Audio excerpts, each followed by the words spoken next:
Halo guys, kembali lagi sama aku. Jadi di video kali ini aku ingin menjelaskan tentang 12 prinsip dasar animasi.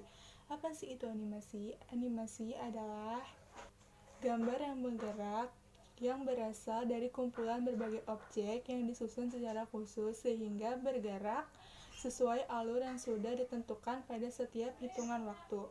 Objek yang dimaksud adalah gambar manusia, tulisan teks, gambar hewan, gambar tumbuhan, gedung, dan lain sebagainya. Prinsip dasar animasi adalah prinsip-prinsip yang digunakan seseorang animator untuk mengetahui dan memahami bagaimana sebuah animasi dibuat sedemikian rupa sehingga didapatkan hasil animasi yang menarik, dinamis, dan tidak membosankan. 12 prinsip dasar animasi. Yang pertama ada squeeze and stretch.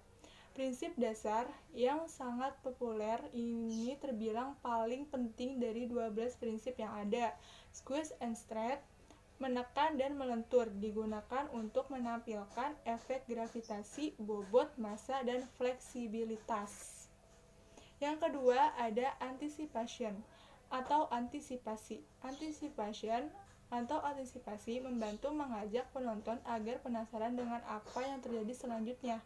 Teknik ini juga membantu animasi agar terlihat lebih realistis. Contohnya, ancang-ancang yang dilakukan sebelum seseorang meloncat atau berlari. Yang ketiga ada staging. Staging berkaitan erat dengan komposisi dalam hal menentukan point of interest. Walaupun tidak bergerak, objek yang perlu mendapatkan perhatian utama harus ditampilkan secara jelas. Yang keempat ada strike ahead action and pose to pose.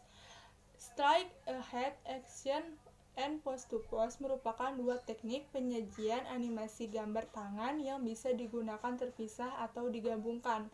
Strike ahead membutuhkan proses menggambarkan dari awal hingga akhir secara berkelanjutan.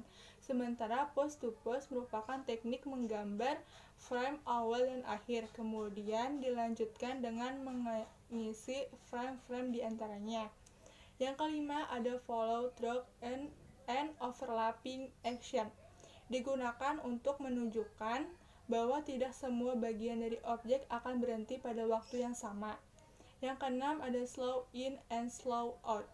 Menambahkan sejumlah frame tambahan akan mampu menampilkan perubahan kecepatan yang lebih realistis. Pada software ini, teknik ini biasa dikenal dengan istilah ease in and ease out. Yang ketujuh ada e-arts.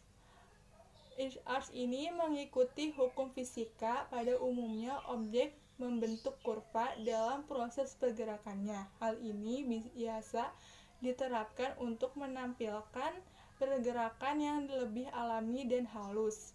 Yang kedelapan ada secondary action. Biasa digunakan untuk mempertegas pergerakan yang dilakukan oleh sebuah objek. Contoh yang paling umum terlihat adalah berjalan sambil menoleh ke kanan dan ke kiri.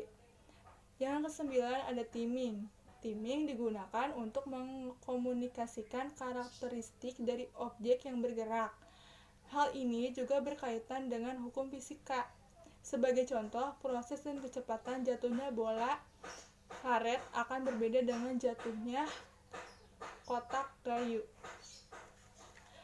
Yang ke-10 ada exaggeration.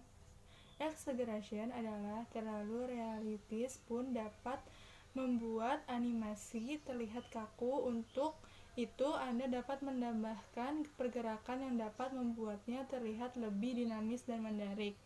Yang ke-11, solid drawing. Dalam animasi dua dimensi, kemampuan menyajikan objek secara jelas dan konsisten mulai dari perspektif, anatomi, bobot, dan volume, hingga cahaya dan bayangan. Yang terakhir ada IPL dapat dibangun melalui pergerakan yang unik untuk masing-masing objek dan karakter sehingga semuanya memiliki personality yang khas. Hal ini akan membantu dalam menyajikan cerita yang ingin disampaikan melalui animasi itu sendiri. Sekian dari saya, semoga video ini bermanfaat dan makasih yang udah nonton video ini dan video sebelumnya. Dan jangan lupa juga untuk like, comment, and subscribe. Bye.